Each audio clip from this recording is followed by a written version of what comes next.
We are still in chapter 6, Mishnah number 6. We're up to the 48 ways to get wisdom, and we're up to way number 10, and that is B'shimush Chachamim, to serve the sage, to study under the tutelage of a sage. There are different ways of studying. You could study, and you could study with a degree of apprenticeship. Of course, anytime you study from a great sage, you're able to absorb some of their Torah.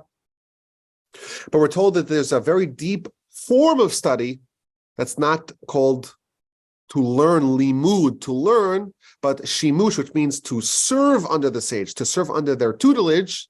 And that is way number 10, to acquire wisdom. How do you acquire wisdom? There's 48 different ways. And one of the ways is b'shimush chachamim, to serve under the tutelage of a great sage. Now, the Talmud, the book of Brachos on page 7b, tells us that not only is this a form of study or a form of absorbing wisdom from a sage, you will actually learn more when you serve the sage than when you study under them.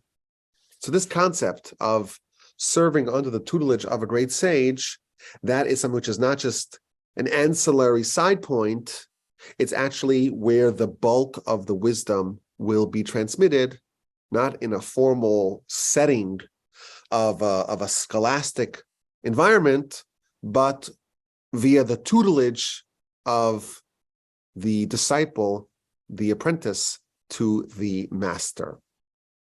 Now, what does this mean on a practical level? So this is interpreted in many different ways. On a basic level, we're told that if you want to really understand Torah, you need to be in the proximity of a living example of what you aspire to be. You know, we could read a book, and you could read a whole library of books, but you will learn more if you actually learn from a person. Just like when you want to learn a new language. What's the best way to learn a new language? Well, you could read all the instructions and go through all the steps on your Duolingo or the other programs that you use to study a new language. But if someone throws you into Portugal or Madrid or Berlin, and you're just stuck there, Berlin's not a good example because everyone there speaks English, but if you're dropped into some place and you're in this environment, that will teach you a lot more than any sort of formal instruction. And that, of course, is the basic idea of oral Torah. Oral Torah is not just, to study from a book, but to be surrounded, to be immersed in this sort of environment. And that will actually deepen the learning and will fill in all the gaps that you may have developed over the course of your formal study. The Talmud relates an incredible story. It's talking about Rabbi Akiva. He said, before I began to study as an apprentice of the great sages, I did what I thought was a great mitzvah. I was walking along the way, and I saw an unattended body. Whenever there's an unattended cadaver, there's someone who's dead, and there's no one there taking care of them. It's a great mitzvah to bury the dead. And I carried this dead body for 4 mills, so think of it as 4 miles, until I found the cemetery. And I buried him in the cemetery. And then I went to my teachers. I went to Rabbi Eliezer and to Rabbi Yoshua, and I told them what happened. And they responded with shocking criticism.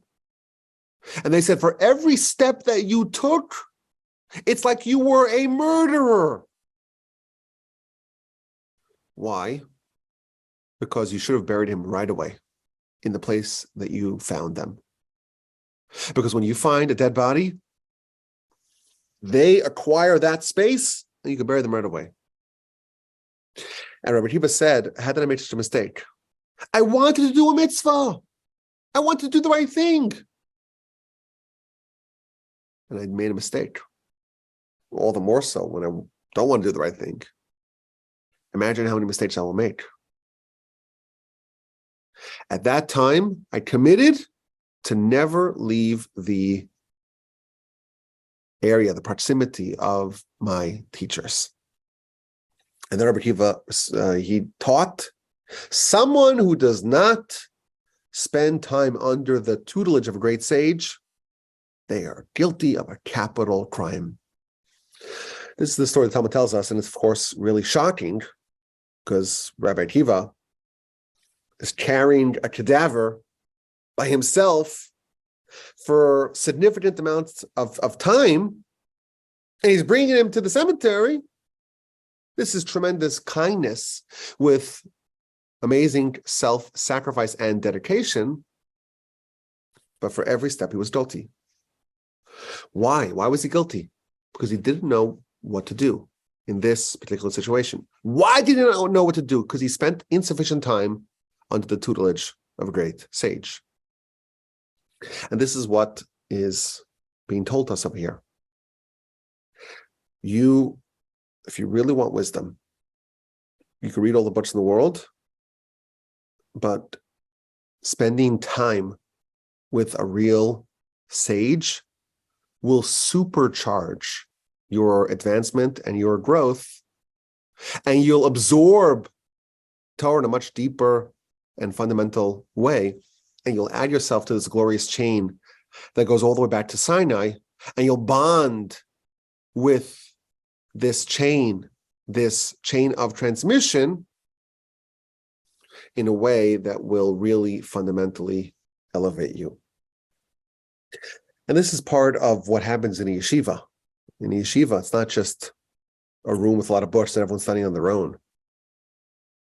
There's a great emphasis of the students studying under the tutelage of the master. And the way that the instruction is given, it's given in a way that the student learns not just how, what the material is, but they learn how to actually eventually graduate to become like the teacher themselves. So if you're teaching, let's say, Talmud, you want to show the student how the sausage is made. There's an old saying that they say in yeshiva. There's two kinds of chefs. One chef just shows up and delivers the finished product. That's not a good Torah teacher. A good Torah teacher has to take the patron into the kitchen and show them the process. Don't just deliver the finished product. Show them what you did and where you bumped into problems and how you navigated it and how you understood the problem and how you wrestled with it.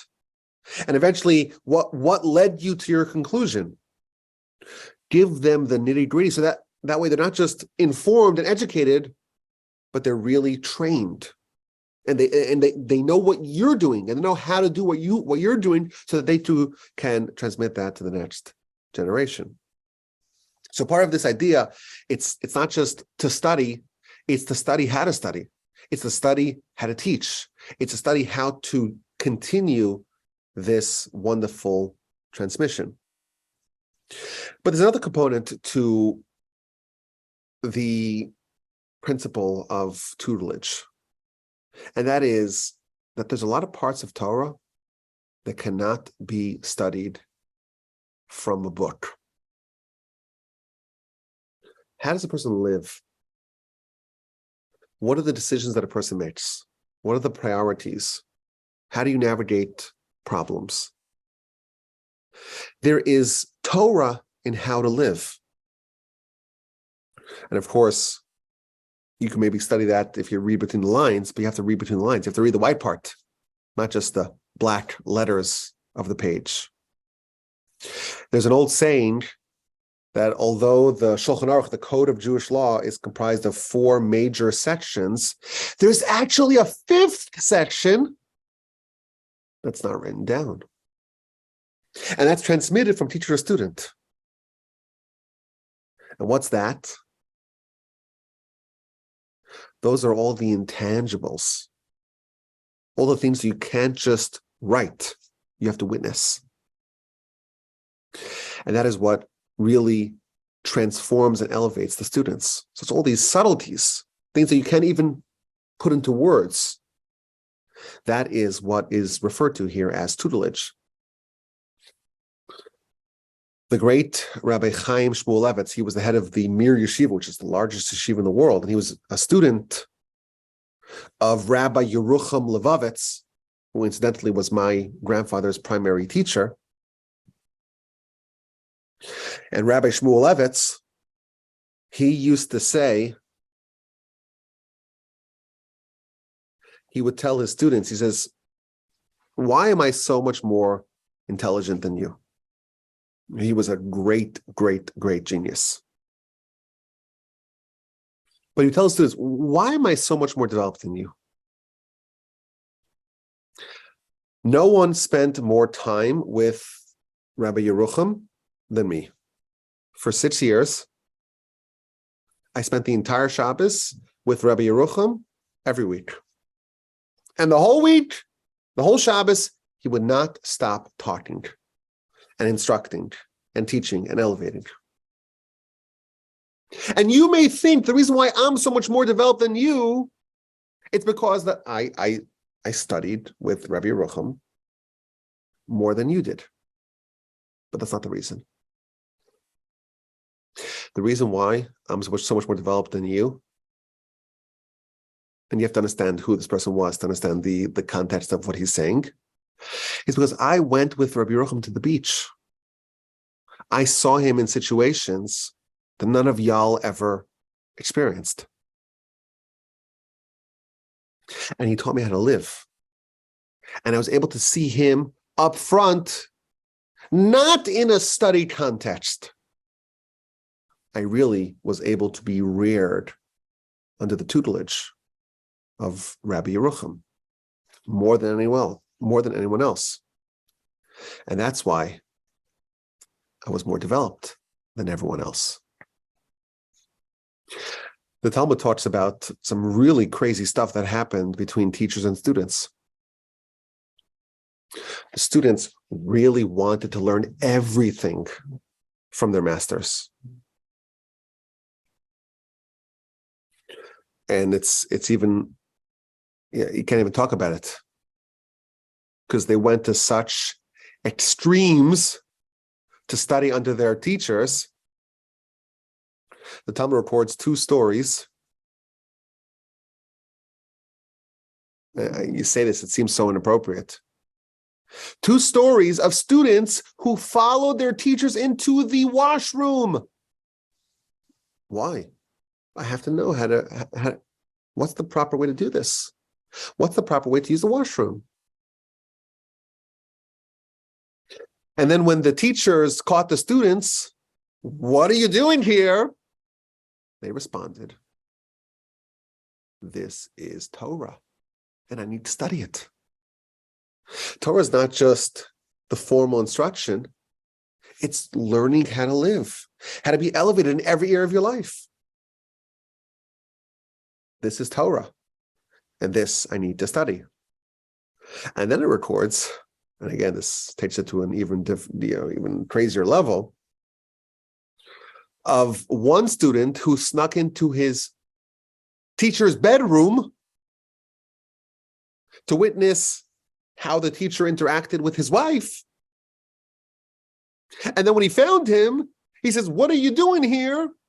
The student responded, this is Torah, and this is what I need to study. Now, to us, this is obviously not something that's on our radar at all. And it's very hard to have someone today to be so committed to their teacher to really absorb everything that they do in their lives. And of course, we shouldn't just try to mimic our teachers in what they do, because it has to be appropriate to who we are. But this shows the concept of the attitude that students had towards their teachers, at least in the times of the Talmud, the times of the Mishnah. They didn't want just to study, the Talmud and the laws and the Torah. Every part of how a person behaves, of how a great sage behaves, all that's incorporated into Torah. It's that 5th section that's never written. And if you really, really, really want to ascend to stratospheric levels, you need to dabble with that as well. Now, that's not really on the table in the cards for us. But I was always, fascinated with the study of halacha. I have a hard time with the study of halacha. And the reason why is because I feel that the halacha or the halachic experts, they're such experts that they fail to understand what it's like to be a newbie and to be a novice. And it's very rare to find someone who's able to adapt, so to speak, their voluminous knowledge for someone who is just a beginner. So I spoke to a person that I'm very close with. And I said, what would be the best way for a person to become a halakhic authority, to be a posek, as it's called, to be able to answer any question? Now, some questions are easy. Even I can answer some questions. But if you're a recognized halakhic authority, you get questions that are so nuanced and so subtle and depend on so many different variables and factors. You really have to know all of Talmud and all of the medieval commentators and all of the responsive literature to understand which variables are even part of the question.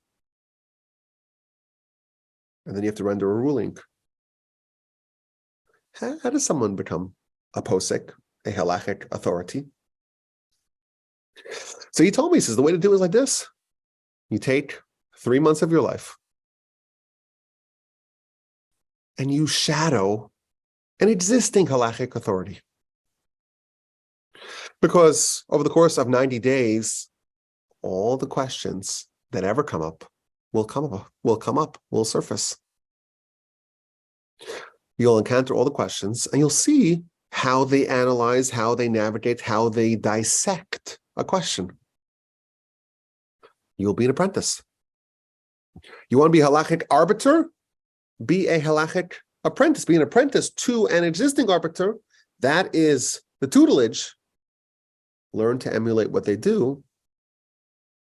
See how they approach the questions. And in 90 days, you'll be ready. Now, of course, this assumes a certain baseline understanding of the subject matter. If you're just totally ignorant, 90 days will not be sufficient. But once someone has a certain baseline, they hit a ceiling. The way to crack through that ceiling is via apprenticeship. My grandfather, blessed memory, he added another point, another value of studying with a great person in close contact. If you ever have the great privilege of encountering a great person, you will be shocked to learn how great they are and how small you are by comparison. And that gives you some degree of proportions. You realize that humans are capable of a lot more. And that's going to expand your horizons.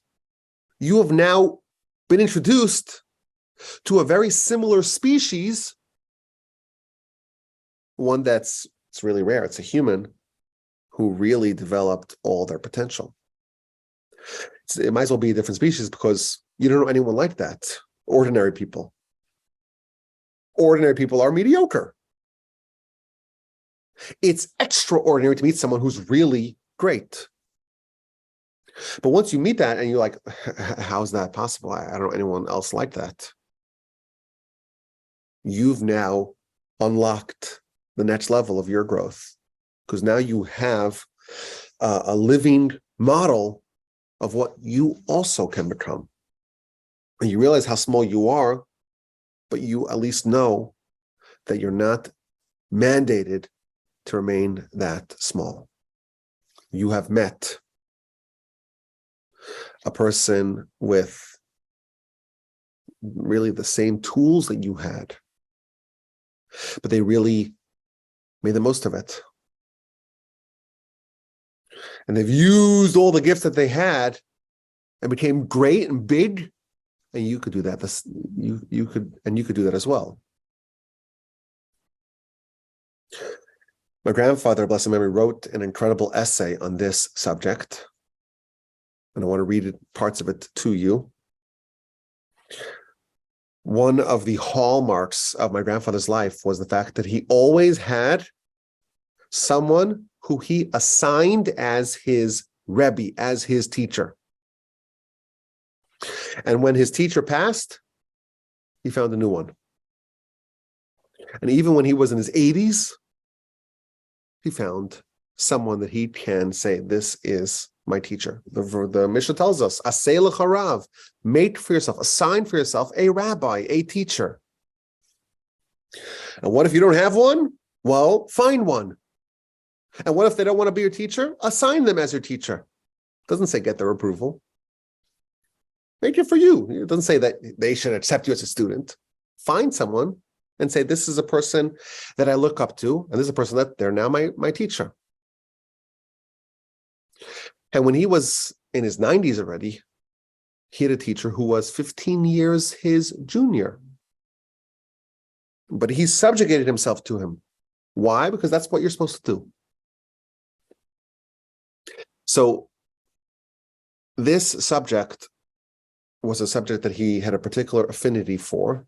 In fact, even his book, the introduction to his book, begins with this idea. That if a person studies and they study and they study and they study, but they don't actually apprentice under the tutelage of a great sage, there's still something very important that they are missing. And in one of his essays on the subject, he writes a fantastic idea. The Rambam in the Laws of Sanhedrin, chapter 4, law number 1, he's talking about the concept of smicha. To be part of the grand Sanhedrin, you have to have what's called smicha, which means ordination. Well, what does it mean, ordination? It means that Moshe placed his hands upon Joshua and conferred upon him a status of, you are my student, and I'm rendering you as a person who studied under my apprenticeship. Whatever I knew, I taught to you, and now you can carry that baton forward. And Moshe did that not only with Joshua, but also with the 70 elders.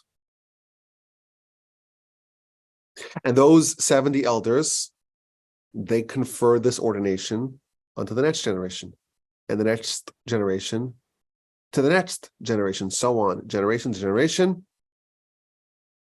until the times of the Talmud. So for 1,500 years or so, there was even more, 1,700 years, there was an uninterrupted chain of teacher to student, generation to generation, going all the way back to Moshe, who got it, of course, from God.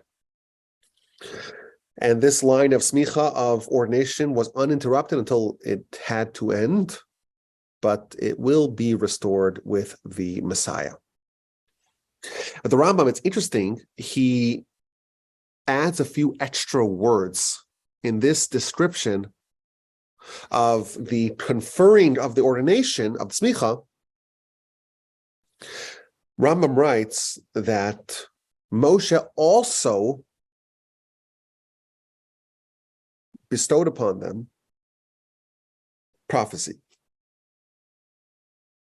The Shekhinah rested upon these 70 elders. And it seems like these are two different subjects. You know, the primary subject over here is the discussion of smicha.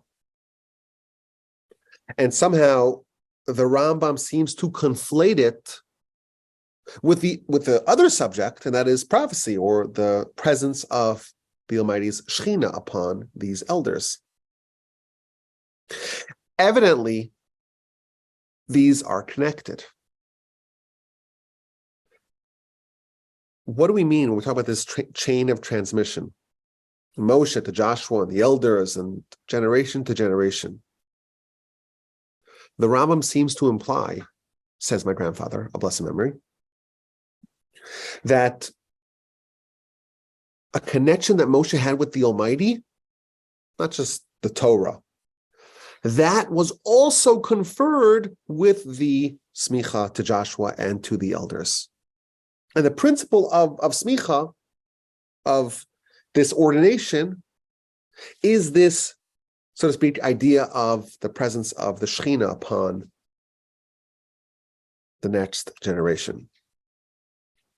And therefore, becoming a student, it means joining this chain that goes all the way back to Sinai, all the way back to Moshe. And just as Moshe accepted the Torah via prophecy, via the presence of God upon him, that too is included in that chain. Now, of course, today we don't have prophecy, and we don't even have the resting of the Shechina, but we do have that chain. I mentioned in the past how we have over here at the Torch Center in Houston, Texas, we have a list of teacher to student, to student, to student, and so on, all the way back to Moshe, who studied from God, going all the way down to the Torch rabbis here in Houston, Texas. And there's no link missing in the chain. This chain is a product not just of teacher teaching students, but students studying under the tutelage of the master. And to do it properly, you have to really be a truth seeker. And you have to be receptive to some degree of self-abnegation. You have to be receptive to criticism. You have to really almost nullify yourself and say, I'm a student now. I'm not a teacher yet. I'm not a master yet. I'm a student. And I'm absorbing. And that does not mean that I turn off my mind and I stop to be an independent thinker. But now I'm listening. I'm learning. And I'm resisting the urge to be an independent voice and to be creative in my own right. Just listen. And try to find fulfillment in absorbing what your teacher is saying. Again, doesn't mean to be blind acceptance of something that doesn't make any sense to you.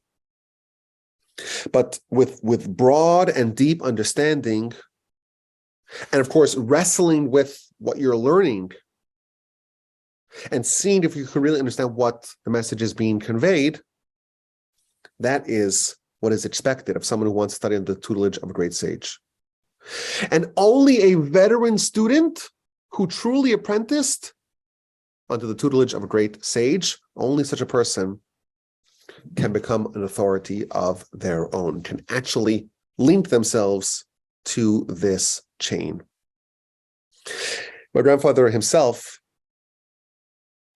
he spent 40 years studying the Torah of his first Rebbe, Rabbi Yerucham. And then in 1976, 40 years after Yerucham passed, he wrote a book, or really he began as a series of essays, where he was able to codify the principal teachings of his master. And he says, I spent 40 years studying it and really trying to absorb it. And now I'm going to, so to speak, share my findings. We are all eager to be independent. We want to use our own gifts to develop our own way of seeing things, to be independent. This demands us to do that, of course, but first to absorb from our teacher. You will not arrive at your destination. If your destination is pursuit of real wisdom, you won't arrive at it without true apprenticeship. And in his essay, my grandfather writes the following shocking line: all of our success in our pursuit of wisdom, it all hinges upon this. And if this was true in previous generations, all the more so it's true today, when minds are feebler and mistakes are rife and knowledge of Torah is limited. Without apprenticeship, you will not develop into an authority of your own. Again, doesn't mean blind acceptance. It doesn't mean mimicry of a great sage. It is about expanding your mind. It's not about outsourcing your thinking to someone else. Don't forfeit on clear, cogent, rational thinking. But the more a person studies under the tutelage of great sage, the more insight they will glean, and that will eventually clear the path for them to really develop themselves as a great sage. The story is told of one of the most influential and iconic Rosh Yeshivos, head of yeshiva that we've had in the 20th century, the great Rabbi Baruch Ber Leibowitz. He was a real student of Rabbi Chaim Soloveitchik. And he really committed himself completely to his teacher. So much so that all of his writings, he had a real brilliant mind, and he had voluminous writings, but all the writings that he had before he met his great teacher, he archived. He didn't let anyone read them. Why? Because when he came to his teacher, he started off as if he was a child. Teach me everything. And once he spent many years under the tutelage of the great sage, then you kind of take what you learned and you develop it in your own image. And that's how you truly add yourself as the next link on the chain. So if you want true wisdom, we learn here. Part of this is studying under the master, seeing how to do things. Of course, that applies to non-scholastic, non-academic, non-study areas. See how they navigate problems, see how they comport themselves. But even within the parameters of study, after sufficient apprenticeship, then you are prepared for truly transformative things as a scholar yourself. I thank you for listening. I appreciate you very much. I look forward to your questions, your comments, and your feedback. If you want to email me, my email address is rabbiwolbe@gmail.com.